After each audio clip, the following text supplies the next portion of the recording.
It's Ewo the Anti-Star, host of the Dynasty Podcast. Welcome to another podcast. Of course, we're going to be talking about Russell Westbrook. We got Russell Westbrook on deck. We got CP3, and we got Fred VanVleet, man. So, without further ado, let's just get busy, man.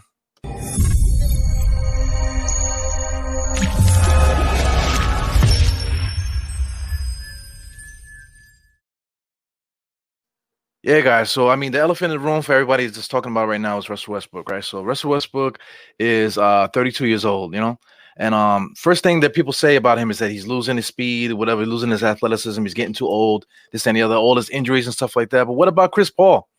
Everybody's like, oh, we need to get Chris Paul because he'll teach the kids. He'll teach the guys how to do whatever. All right, it's all fine and dandy, but you can't say one thing for one guy and say one thing for the next guy.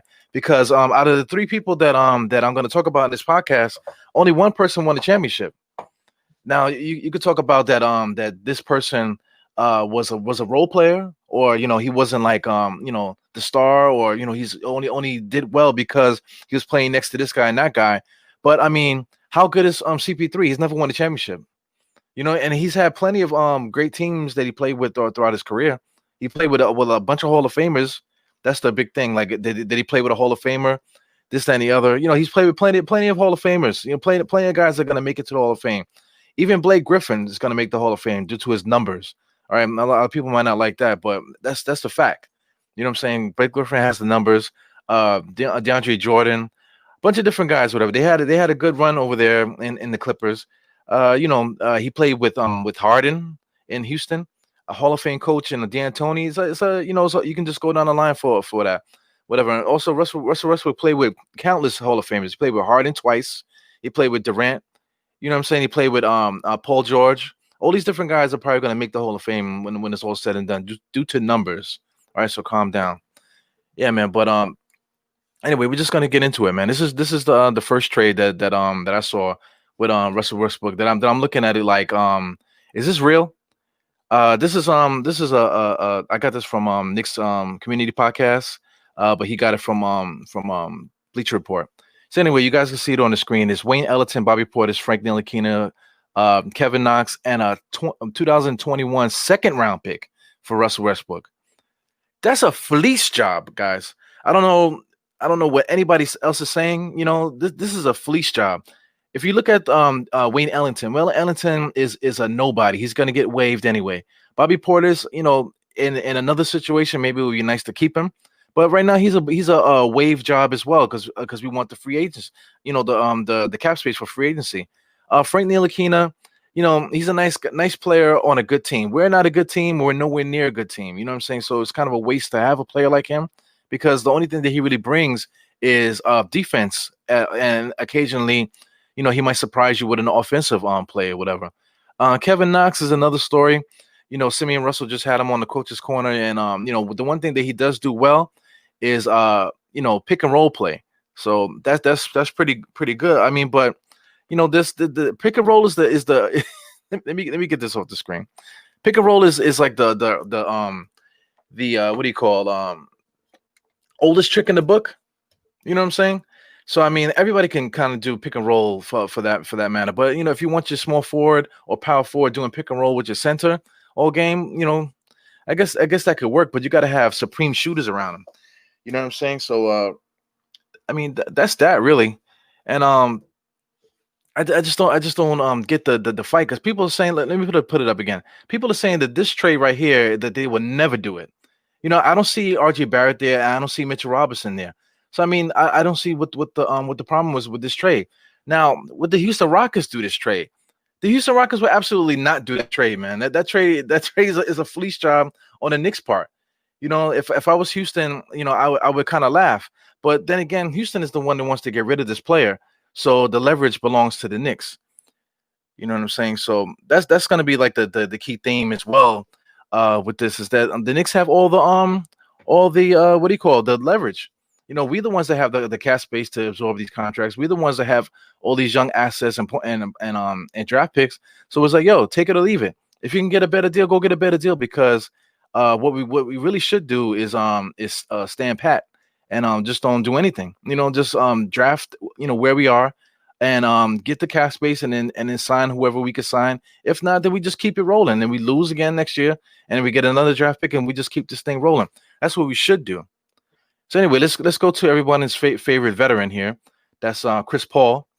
This is the Chris Paul trade that Bleacher Report put up. This is also off of Knicks Community Podcast Instagram. So similar trade. Wayne Ellington and Bobby Portis. This is where it gets a little different. Dennis Smith Jr., Frank Ntilikina, Knox, and a 2023 first round pick for Chris Paul. Listen to me. Chris Paul is 35 years old today. You know what I'm saying? So we're talking about a guy that is now like 2 more years left on his contract, 2 or 3 years left, if I'm not mistaken. It doesn't matter.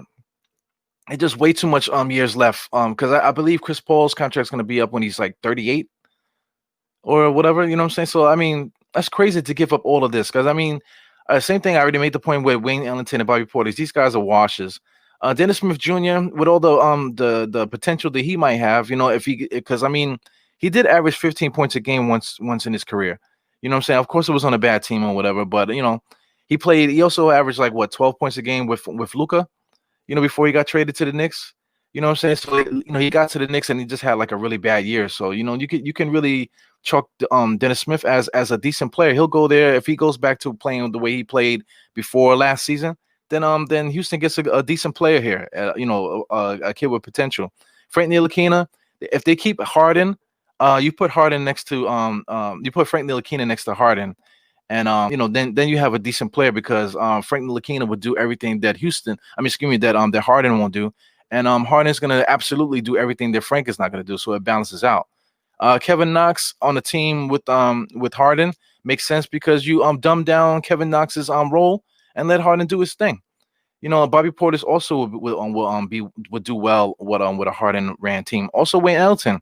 These guys are shooters, man. So this is actually a trade that would work well with James Harden. And then you know, this 2023 first round draft pick is a no-no for me. Because I mean, we're getting a guy that's 35 years old. Why do we have to give a first round draft pick to this guy? I don't care if it's 2023. The Knicks, you know, I don't think the Knicks are going to be bad in 2023. But it's quite possible that we could still be bad during 2023 season. So I don't want to give up a draft pick, especially for a guy that when we get him, he's going to be 38 years old when the contract is over. You know, so it's just ridiculous to me. But you know, this trade here without the first round draft pick is actually a good trade for Chris Paul. So if they was able to do that, then you know, then maybe that wouldn't be so bad. But I mean, like I'm just not in the market for having a guy that's like 35 years old to run your basketball club. You know, I know Westbrook is going to be 32. Well, he's 32. His birthday was on the 12th. So you know, 32, 35, that's 3 years. So at the end of Russell Westbrook's contract, 32, he'll be what, 36, 35, 36. You know what I'm saying? I could rock with that because 35, 36, then he more than likely going to be on his decline because I mean the guy he just came off a season averaging 27, 7 and 7. You know what I'm saying? That's playing next to James Harden. So I mean James Harden is a super usage player, and he was still able to get his shit off 27, 7 and 7. You know, in his 32 season. You know, so at next year for this season because he just turned 32, so he won't be 33 until next season. You know, for this 32 year, I think that he's probably going to do the same thing. And you know, if you want to talk about his injuries and stuff like that, Chris Paul has had just the same amount of injuries throughout the course of his career. You know, but Chris Paul is older. You know, so Chris Paul has had growing injuries, ankle, knees, you know, back, you know, vagina. He's had all kind of injuries in Chris Paul. Russell Westbrook tore his ACL. You know, he tore his ACL, came back early, and still was jumping from the foul line, doing this crazy stuff. Still able to do 3 straight years, triple-double years. You know what I'm saying? So Russell Westbrook, I'm not worried about him getting hurt because he's a freaking freak of nature. You know, he's just like on the same scale as LeBron James. As these guys, you know, if they you know, even if they get hurt, they're gonna come back even better because they're just crazy, psycho cyborg kind of guys. You know what I'm saying? So, you know, Russell Westbrook, I'm not worried about all that stuff. And then also, too, you want to talk about getting guys better. Somebody made the point. I forgot who it was. I believe it was Alan Hand. You know, he was like Oladipo.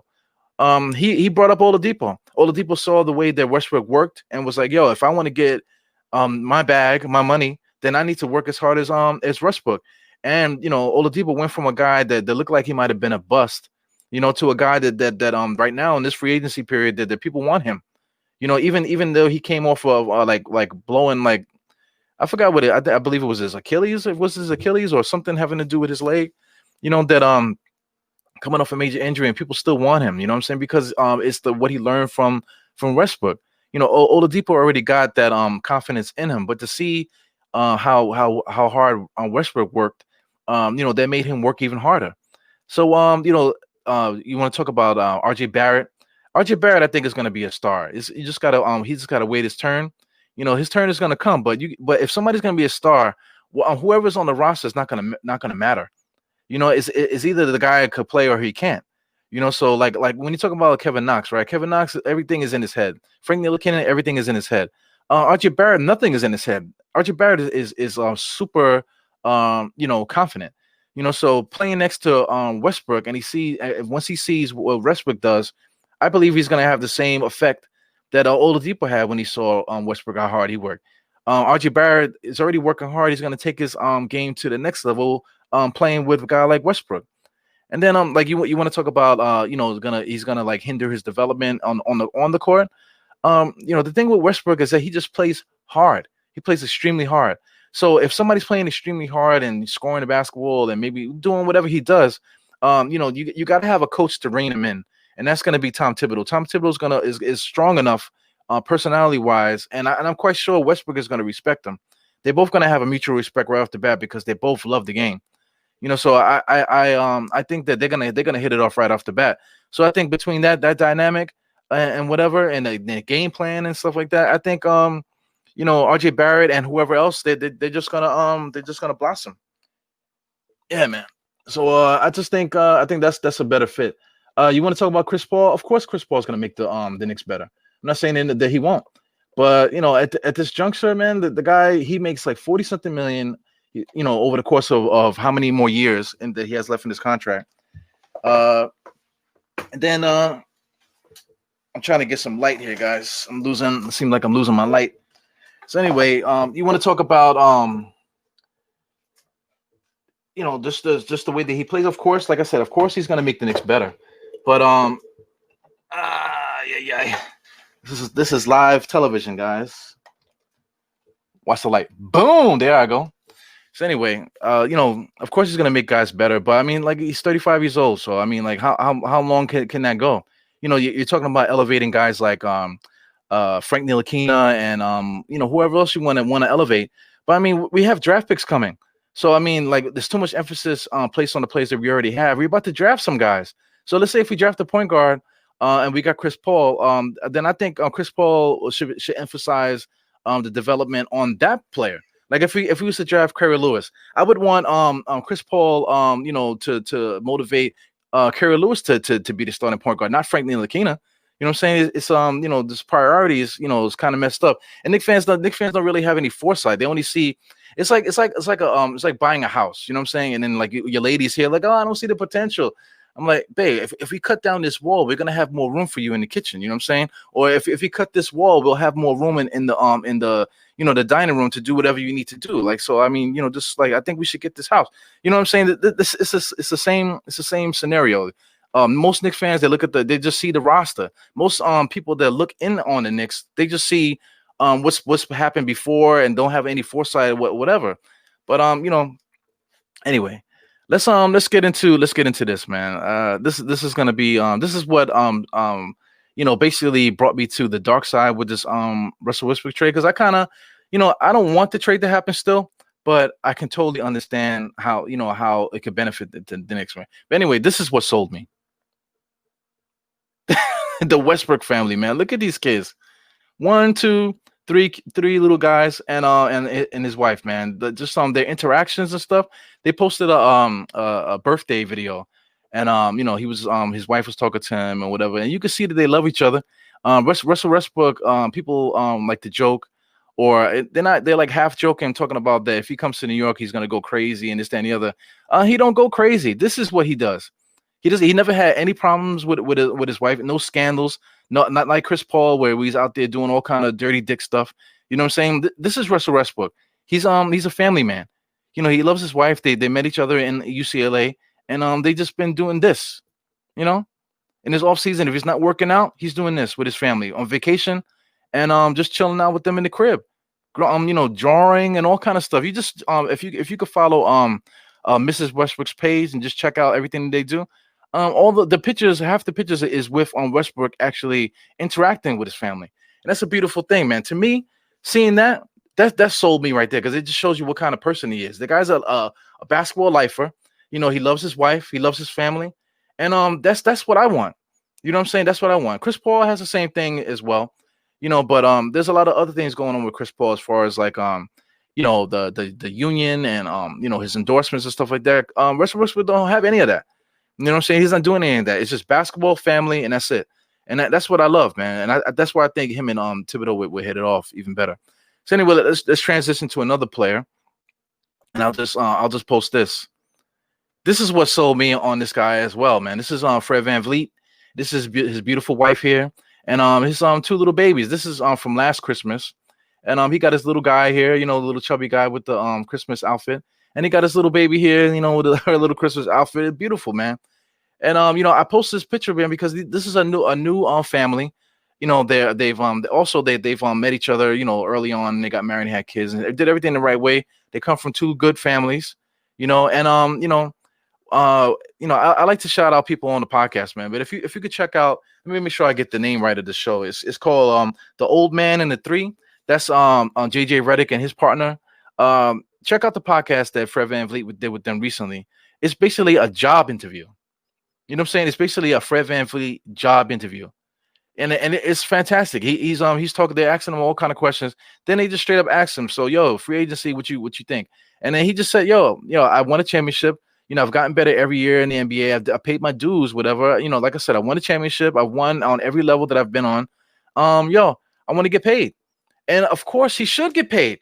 But people people take that out of context. But you have to watch the actual podcast in order to watch and listen to that podcast and to get the full context, because they talk in depth. I mean, like, this is like borderline tampering to the point that because he Fred VanVleet is totally transparent, and he gives like all his business out there. He said that in Toronto they don't even have a house; they've been renting. You know what I'm saying? So he's renting with two little babies. They're not at school age yet. You know what I'm saying? So he's looking for a place where he can plant some seeds, get his kids in school, and be with his family. Because he's another guy too. He told us, spill the beans too. There's a lot of guys in the NBA, they love to party and they love to do whatever they do. And Fred VanVleet is just not that type of guy. He's never been that guy. So like he's old ahead. He's old here. He's like, it's like he's been here before. He said on the podcast that he tends to gravitate to older players. You know what I'm saying? So older guys, he likes to be around them because they're more his speed. He's a family guy. He's not into partying. See, that's what I love. Like when I was younger, I was fucked up. I was doing whatever I was doing aside for what I was supposed to be doing. So that was me. You know what I'm saying? But guy at a similar age, he's not doing that.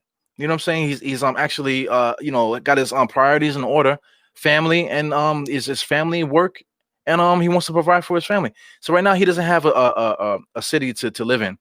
Toronto doesn't have a city to play in. So Toronto, is gonna have the chips against them, because they like Fred VanVleet was like, yo, he wants to go to Vegas. He would like to move to Vegas with his family or whatever. But they took Vegas off of the the chart or whatever, the list that they were gonna send him to. So anyway, there's a bunch of other different places. I believe Tampa. They're talking about Tampa. So he's good with going to Tampa. He made peace with that. So if it comes down to him staying in Toronto, and if they go to Tampa, that would be good for him. But like I said, he's looking for his family and stuff like that. So I mean, like, what better place to start your family, than New York? I mean, New York has its little quirks and stuff like that. But there's so many different places where you could live in New York and have a great life. And then, and they're young too. So they're gonna want to go on dates and stuff like that. Enjoy the city. Go out to dinner and different shows and stuff like that. So I think New York City would be a great, exciting city for a young family. And then, of course, these guys have money, so they don't have to go to the New York City's school system. You know what I'm saying? Public school system. They can do private school and and live that life. You know what I'm saying? So it'll be something interesting for them to deal with. So that's not even basketball. So anyway, we're gonna talk about the bag, right? So let's talk about the bag. I'm not pulling anything up, right? But as far as like off the top of my head, you got first of all, I don't have the exact numbers, but Russell Westbrook and Chris Paul both are making between 30 and $45 million a year. You know what I'm saying? So Fred VanVleet's not gonna get $40 million a year. He's not gonna get $30 million a year. Also in that interview on the JJ Reddick podcast, he was talking about that he doesn't have a number in his head. You know what I'm saying? He has an idea. He said, but he's just looking to get market rate. He just want to get what he thinks his market is. And then if somebody wants to give more, it's up to them. Then he'll just deal with that when it comes. So it's a guy that's self-aware of what his market is. I'm quite sure he doesn't think his market is 30, 40 million. If somebody wants to pay him 30, 40 million, that's on them, and he's probably going to take it. Wouldn't you? You know what I'm saying? But Fred VanVleet, his market is going to be 15 mil. Because you got guys like I mentioned, Jeff Teague. You got guys like Jeff Teague out there. What do you want to say? Rubio in Phoenix. Just go down the line. All the point guards and around his play level, he might actually be better than them now. They're all making around 15, $18 million a year. That's Fred VanVleet's market right there. You know what I'm saying? So like to really get him away from Toronto and away from that situation, because it's a winning situation. But right now they're screwed up because they don't have anywhere to play. So they're in flux, and with a young family there, once he gets his family assimilated to school and stuff like that, he's not gonna want to bounce around. Okay, look, we're here in Tampa this year. Okay, now we're gonna go back to Toronto. But do I want to go back to Toronto again? Because it's just too much drama back and forth. Even though he's from Canada. You know what I'm saying? So it could be just too much for his family to go back and forth dealing with that bullshit. So he's gonna want a place that he could put his roots in. So I mean, like COVID and everything is happening, but New York is New York. You know what I'm saying? So I mean, that's something to deal with too. So I mean, like I think Fred VanVleet's ceiling for as far as salary is gonna be 20 mil. And I think if the Knicks offer Fred VanVleet 20 mil over the course of you got to be realistic with the contract too. You're not gonna give him a 5-year contract. You know what I'm saying? So you want to talk about 3 years? Give him a 3-year deal, possibly the 3rd year team option, or maybe a 4-year deal with the 4th year team option at around 20 mil. Somebody posted it today. I meant to save it also so I could post it. They were talking about giving them like a high rate for the 1st year, then the pay decreases for a few years, and then the option year give them another big bump to make the money balance kind of. So you want to talk about say like 24 for the 1st year, right, and then 16 for the 2nd year, maybe 18 for the 3rd year, and then bump it back up to like 20, like whatever it is, 23 or whatever, to balance out the numbers. So I mean, something like that kind of would work for the Knicks, because this year we don't really care about salary cap, because if we sign for VanVleet, then that $24 million bump will be on the cap. Then you want to then if you could sign whoever we're going to sign, because we'll have like 20 million left to spend. So we'll bring somebody else up in here with him, for this year. Then next year his salary declines so much that it'll give us a little bit of boost to sign somebody else if we needed to. So it's a lot of different ways to play around with this thing. You know what I'm saying? So it's just something to really think about. But aside from all that, Fred VanVleet's only 26 years old. So we're talking about a guy that's an old head, a student of the game, same type of situation that's going on with these other players, except he's basically the best shooter out of the three, and he's a leader. So I mean, it is what it is, man. This is what's on the table for the Knicks, man. And I just wish that that I can't say I wish, but you want to talk about the Twitterverse. I'm on Twitter now, guys. So I mean, Twitter is Twitter. Bam.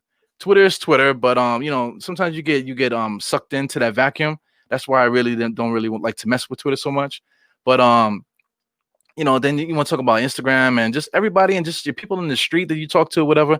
Everybody's so crazy about all these trades. Everybody has an idea. Yo, we need to trade this, that, and get this guy, and then once we get that guy, then we can flip him and trade him next year. And then at the trade deadline, it's like, yo, it's crazy. That's too much stress.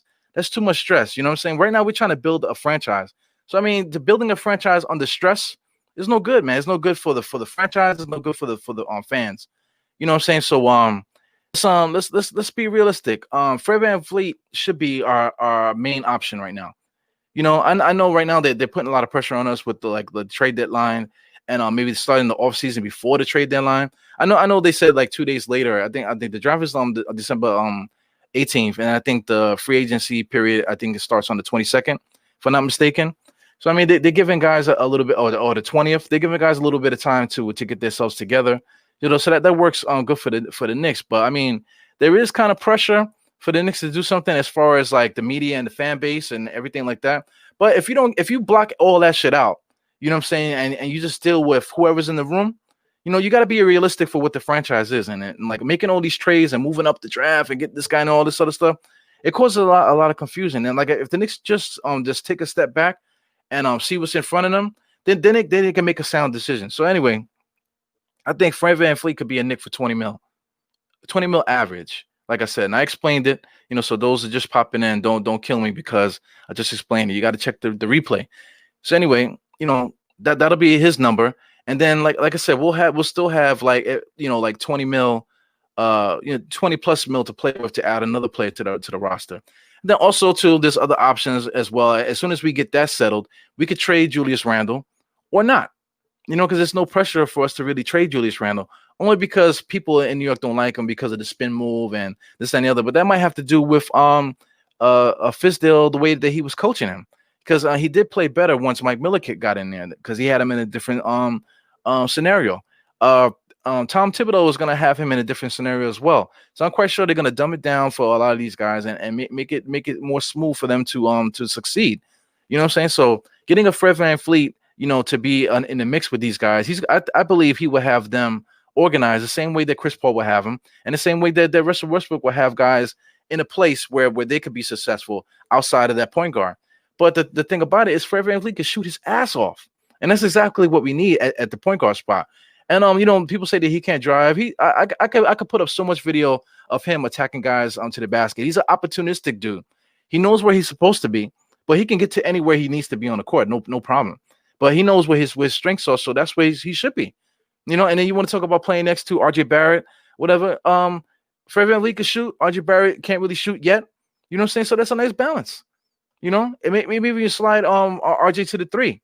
That's another thing I want to say before I get out of here is that Fred VanVleet in the same podcast, the old man in the 3 from JJ Redick, at the end of his their little talk about the Knicks, they mentioned RJ. No, excuse me, that's a different podcast. I can't get the guy's name. But anyway, he mentioned the fact that he loved RJ. Yo, said, I love that dude, man. And then when he said it, he put his head down like, yo, like that. As if he's like really he's put some thought in it before.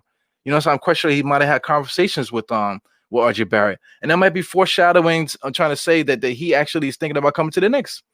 Because he's put some thought into playing with certain players. And RJ Barrett's from Canada as well, so there might be a little connection. These guys might know each other, before all this stuff happened back in Canada. So anyway, there's a lot of stuff to think about. But like me personally, aside from whatever I said on Twitter, aside from whatever arguments that people get into on the internet or whatever, I think Fred VanVleet is the right option if we calm down. Draft number 8, don't worry about making no trades. Draft 27, draft 38. Use our, waive whoever needs to be waived to get our cap money. Sign Fred VanVleet to upgrade the point guard spot. And then, if you're going to keep Randle, you know what I'm saying? Or if you're going to trade Randle to try to get maybe a shooting guard or something else that could help out. Because I think that would be great. Trade Randle to get like a legit shooting guard to play next to Fred VanVleet. That would be dope. Or take that little cap space and maybe get a guy like DeRozan. Maybe DeRozan might want to play with Fred VanVleet because these guys were like best friends when they went to Toronto. He also talked about that on the Old Man in the 3 on podcast. So I mean, really check that out because that was like a total like a job interview episode for Fred VanVleet. So anyway, let's talk about that. Fred VanVleet and DeRozan together on the same team. Because I mean, DeRozan would have to take a pay cut. Would he do that? I'm not sure. But the Knicks could also maneuver salary to get a little bit more capped as well if that was something that could happen. So let's listen to me. Fred VanVleet, DeRozan, they balance each other out because one is a 3-point shooter, one isn't. So that's great. DeRozan is good at facilitating, and then he could score. You can give him the ball; he could score when we need to. Let's say if he was to keep Julius Randle at that point, Now you have a decent big three with RJ in the mix, and you have Mitchell Robinson in the mix. That's a fucking good team, bro. You know what I'm saying? That's a really good team. And now, if you want to talk about trading Julius Randle for to do something else, then you can do that as well. And then you still have the money to draft somebody to replace Randle. I mean, to sign somebody to replace Randle. So there's a lot of beautiful things that we could think about that no one's really talking about because they're kind of like sucked in the vacuum of the Russell Westbrook and the CP3 stuff. The media really wants that Russell Westbrook thing because then they'll have plenty of things to talk about. So anyway, it's getting kind of long now, man. So I'm gonna leave you guys here. My other screen just died. You know what I'm saying? Like I said, this is early in the morning, so this is live television, live YouTube, or live sportscaster. And also you're gonna hear this on my audio platforms as well. So anyway, man, I hope you guys enjoyed. This has been Evil to Any Star. Bam, where I'm at, right there. Boom. Evil to Any Star, the Hard Knicks podcast, and we talked about Russell Westbrook, CP3, and Fred VanVleet. Hope you guys enjoyed. I hope I gave you something to think about, and I'll see you guys in the next one, man. Peace.